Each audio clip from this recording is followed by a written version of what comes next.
wish we could stop ICE from coming into our neighborhoods and into our communities, but we can't. I describe it as an economic Pearl Harbor. Can Paul Manafort get a fair trial in Washington, D.C.? He can. It's going to be hard.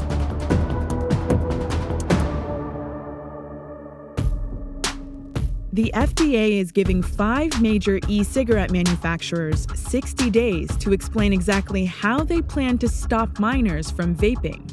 If they fail, the agency is threatening to ban all sales of flavored e-cigarettes. The FDA also fined or warned more than 1,300 stores after an undercover investigation found they sold e-cigarettes to teens. Members of the European Parliament pushed forward a new copyright law, which could change how content is shared online. One portion would force sites to pay creators to link to or quote from their work, but it's unclear how that might be enforced. Another measure requires sites to flag any copyrighted work before it's uploaded, or risk a fine. Parliament will hold a final vote in January.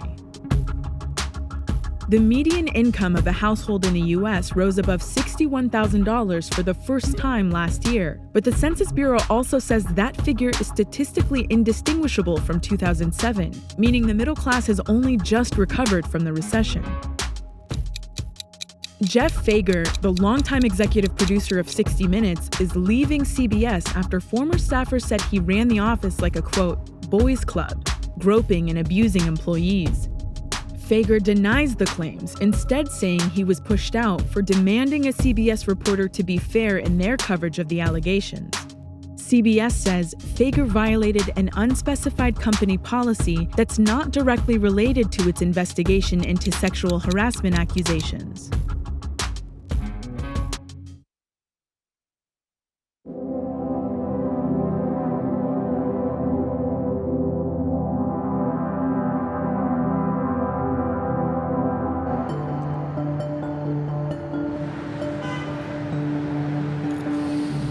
On August 1st, police raided a mini-mart in Chicago for allegedly selling counterfeit sports jerseys.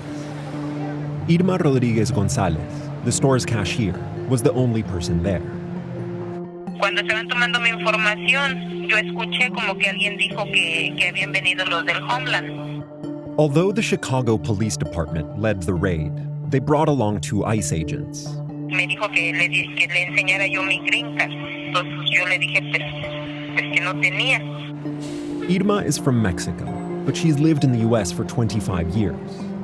She has 3 American-born kids and no criminal record. Her arrest was exactly the kind of thing that's not supposed to happen in a sanctuary city like Chicago. Erendira Rendon witnessed the raid from the window of her office across the street. She's a DACA recipient who works at a nonprofit that helps immigrants in the neighborhood. Pilsen's been an immigrant community since it got started, and since about the 70s, it's been primarily a Mexican immigrant community. So something like the raid that happened at the mini-mart, what does it mean for something like that to happen in a neighborhood like this? It's something that's incredibly scary, and so I think this just makes it like, what's the difference between the police and what's the difference between ICE? And we've been working towards trying to make that distinction very clear, and moments like these just completely haze it out. Why is it important in an immigrant community like this for there to be a division between the police and ICE? So if I feel that calling the police is going to lead to my deportation, my detention or my family's detention, why would I do that? Officials in Chicago were outraged by Irma's arrest. The police even put out a statement saying they were, quote, not happy about it. But what happened in the mini-mart was not a mistake. It was the result of a loophole built into Chicago's sanctuary law, and nearly every law like it in the country. The typical sanctuary city, like Chicago, forbids police from working with ICE on immigration enforcement. But it doesn't forbid them from collaborating on criminal investigations. That leaves the door open for task forces that include both police and a department of ICE called Homeland Security Investigations, which deals with transnational crimes like selling counterfeit goods. That's what got the mini-mart in Chicago in trouble, and a case is pending against the store's owner. Now, Democratic officials are taking a harder look at this loophole. Alderman Daniel Solis is one of the biggest champions of sanctuary in Chicago. He helped push the law through the city council and is now part of a team that makes sure undocumented people have access to city services. The mini-mart raid happened in his district. I didn't know that these task forces existed, and we should have known that. But it turns out that Solis isn't completely opposed to police working with ICE. What can we do to prevent, in my opinion, innocent people being this quote-unquote collateral damage that happened in this instance? That's the problem we have to solve. Do you trust ICE to make the distinction between good people and bad people? Under a different administration or previous administration, yes. But we have the administration we have. They've been giving marching orders. They've been given the green light. Get these people out. Does that mean that there should be absolutely no cooperation between the Chicago police and ICE? I don't want it on my head that we prevented the Chicago police from cooperating with a task force that is focused on finding terrorists. If a terrorism task force or a gang task force includes ICE, it is likely to pick up undocumented people who just happen to be where they go, right? Mm-hmm. That's just the case under this administration. So can such task forces meet your standard? I can't potentially jeopardize or sacrifice the well-being of other people, other families within a community to say we're going to prioritize undocumented individuals. Do you think it's misleading to call Chicago a sanctuary city? Well, Chicago is a welcoming city. That is our ordinance. But whether it's welcoming city or sanctuary city, I'm proud of what we've got. And I'm committed to fixing it if there's a problem with it. There's nothing any city can do to keep ICE off its streets entirely. But the fact that police would actively work with ICE in a place like Chicago is enough to question the city's right to call itself a sanctuary. There's really no city that can be a sanctuary. I wish we could stop ICE from coming into our neighborhoods and into our communities, but we can't. But what we can do is make sure that the city doesn't make it any easier on them. Irma's case is working its way through the immigration courts. Meanwhile, she's sitting in a county jail some 60 miles north of Chicago. Desde que estoy aquí no he visto ni la luz del sol. Todo el tiempo que llevo aquí encerrada no he salido para nada hacia afuera, ni a un patio, ni a nada. Nos tratan pues como si fuéramos criminales, o sea, y no lo somos.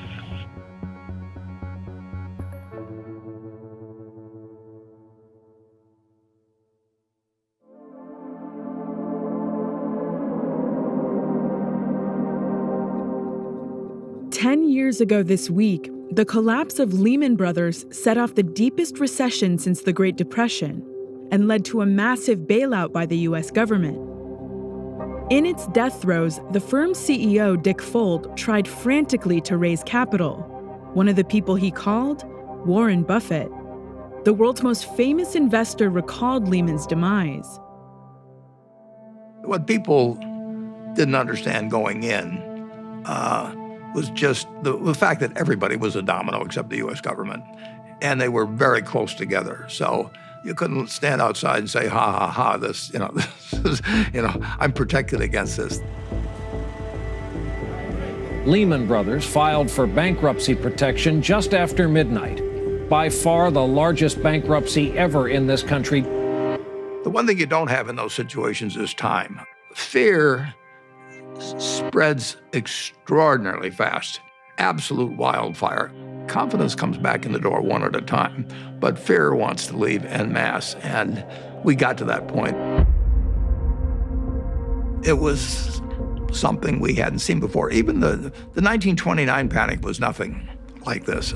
The system had stopped.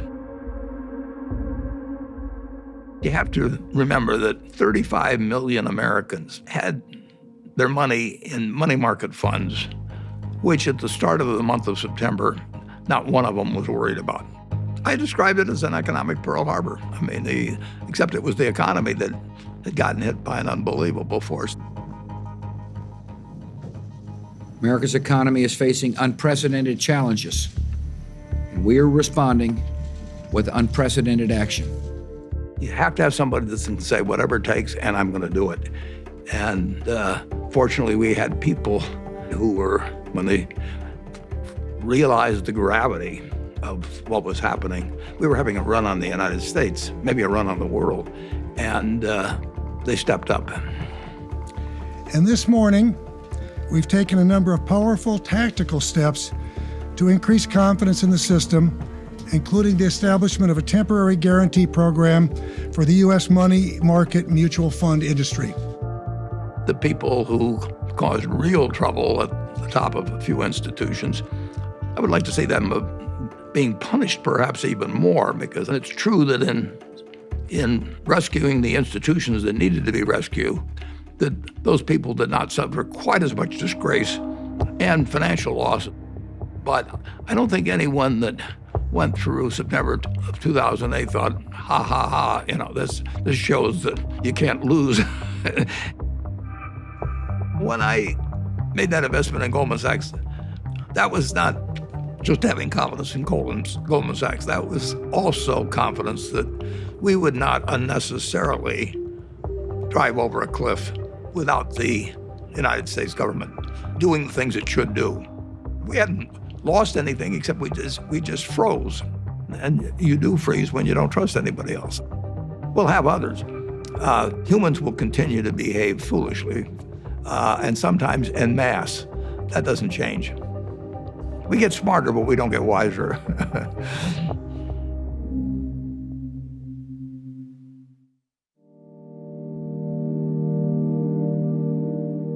Paul Manafort was supposed to be back in court today for a scheduled pretrial hearing in the latest case brought by special counsel Robert Mueller, but has been pushed to Friday. The Washington Post says Manafort is now discussing a possible plea deal with investigators. That would probably be smart. In Manafort's first trial last month, he was convicted on 8 of 18 charges of bank and tax fraud in a court in Alexandria, Virginia. Now, he's facing a second round of charges related to his work on behalf of Ukrainian oligarchs. It's business that dates back long before Manafort worked as Donald Trump's campaign chairman, but the new case is hard to extract from the cloud of Trump, particularly because it's happening in Washington, D.C. Last month, Manafort's attorneys asked the judge to have the case moved to rural Virginia on a basis that's become something of a talking point among Trump supporters. That jurors in D.C. are simply too liberal, too rabidly anti-Trump to fairly hear cases that emerge from Mueller's investigation. The judge rejected that request, but they're not wrong to be concerned. After all, in 2016, just 4% of Washington voters went for Trump. So we came up with a little experiment.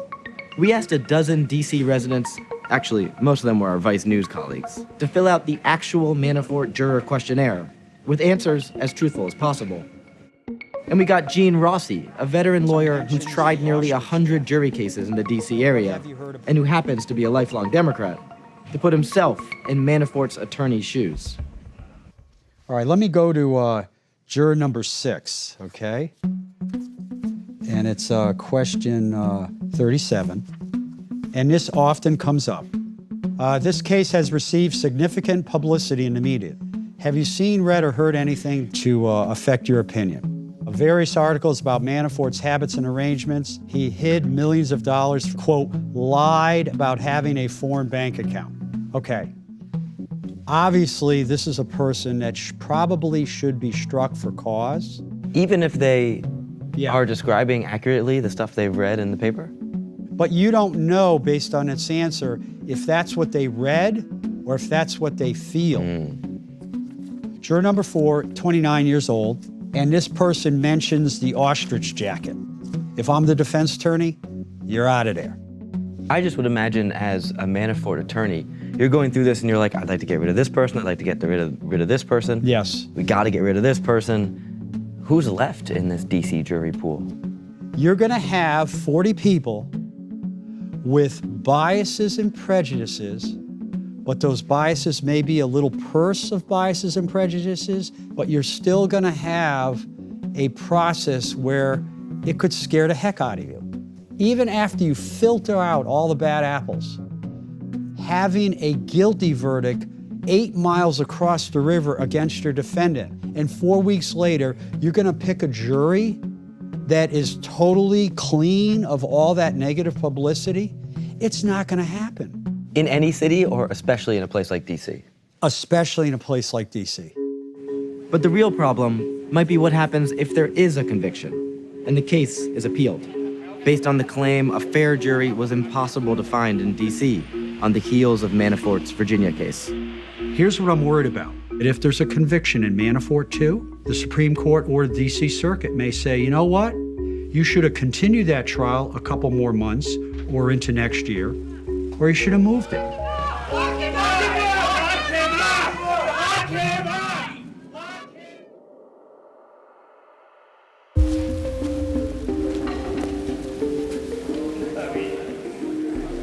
This is Chvrches, Rwanda's largest importer of secondhand clothes. Workers here sort through 400 tons a day of t-shirts and pants from American and European NGOs and repackage them for sale. This is from Canada, Quebec, Clippers, 21, the city that never sleeps. They may not look like much, but these shirts have sparked a trade war between one of the world's poorest countries and its richest. Rwanda. We have to grow our economies. We have to grow and establish our industries. In 2016, as part of an effort to encourage domestic industry, President Paul Kagame and several other East African leaders decided to raise the tariff on these hand-me-downs from 20 cents to $2.50. Africa does not need to be a dumping ground for second-hand anything. The Trump administration started taxing Rwandan exports to the U.S. in May to retaliate. The Made in Rwanda policy is forcing some shops to close. In 1 year, I have lost like half of my business. Kareem Abdul Mashumba has sold used clothes for 15 years. You see, even this bag last time was 8,000, but now we like 15,000. It is like double. So to tell my customer we should pay double, it needs more explaining. Tariffs have raised prices at the markets where Mashumba buys his stock, and he's forced to pass the cost on to his customers. In the past, we used to come and we buy like 50 pairs, shirts.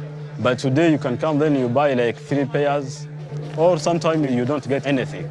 So the customer, they don't come. That is the challenge that we have. More than 20,000 Rwandans who work in the industry could lose their jobs if these policies don't change. Kagame promises that long-term gains will outweigh today's losses. We're really, really fortunate that the government supports so strongly Made in Rwanda that there's so many incentives to help us build this industry. So it actually is very encouraging for businesses like ours. This is called an imigongo. Pierre Natayomba was born in Canada, but returned to her parents' home country to take over a local high fashion business. These are traditional like milk jugs. These baskets are all hand-woven baskets. This is like taking elements off of like kente print, secondhand. It doesn't allow for the industry to build. Brands like ours, there's so much opportunity now as they phase out secondhand for us to scale our businesses. That's a gap in the market. That's how the best businesses are started, is when you have a gap and you have somebody who can fill that gap. But Pierre's store isn't filling the gap for affordable clothes. According to a 2017 analysis, 40% of Rwandans can only afford used ones. Attention! Other producers benefiting from Made in Rwanda are only making clothes for export and aren't Rwandan at all.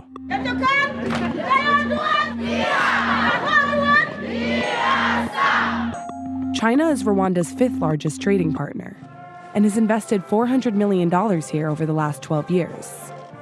In July, President Xi Jinping became the first Chinese leader ever to visit the country and pledged to invest even more.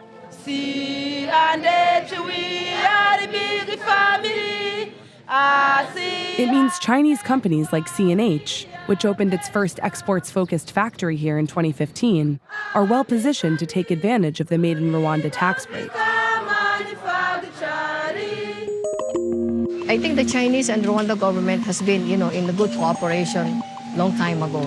You go from here, you see. Malou Jantalano is its general manager. Without the government, C&H is not there.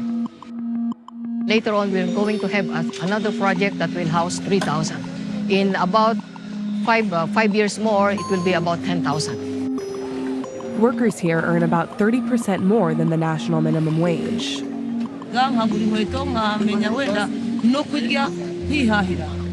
biturutse ku bashinwa urumva nabo n'ababyeyi bandi ba kabiri Imana yampaze.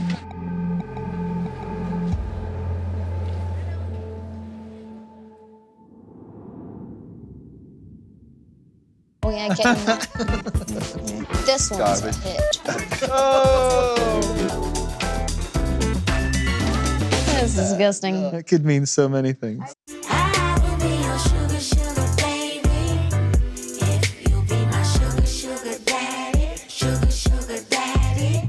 Was that Macy Gray? Did I guess? That's Krista. Wow, she's back, I guess. I think sugar daddy has a specific implication, but I feel like she's doing that kind of in a tongue-in-cheek way and that she's playing with it, but it's not. You're like, yeah, maybe. I mean, I'd love to have someone pay for me and like just chill, but I think it's somewhat unrealistic. There's been some hard feelings here about some words that were said. Is this Paul McCartney? Paul Simon? Oh, good ear. Yeah, I don't like the song, but I love Paul Simon, so. I can't say I've heard Paul Simon singing like a pretty traditional blues. But he sounds like Paul McCartney in that register. Yeah. I was getting big Paul McCartney vibes. So. Yeah. Macca, big Macca, the Right. two most powerful Pauls. Strange.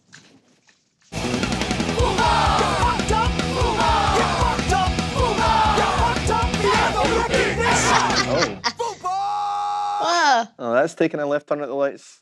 Crazy bass playing. Yeah. Fubar is a tricky one for me because that was like the crap club. It was like where people would go with fake IDs and they would have like foam parties and there was you're going down to Fubar the night. So hearing it fucked up beyond all recognition. All recognition. I like it's quite old school. It's like old school kind of punky. Venice Beach punks. Yeah. Like sounds like skateboarder music. I feel like that'd be really fun to play.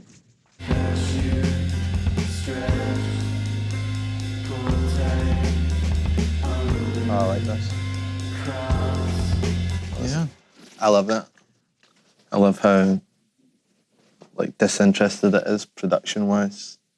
I love the sound of the drums. They're really they sound old. I love how crap the bass tone is. I was going to say that too. And crap in a really good way. Yeah. I mean that as a compliment. It's like my favourite thing you've played so far. Thumbs up from me. Thumbs up.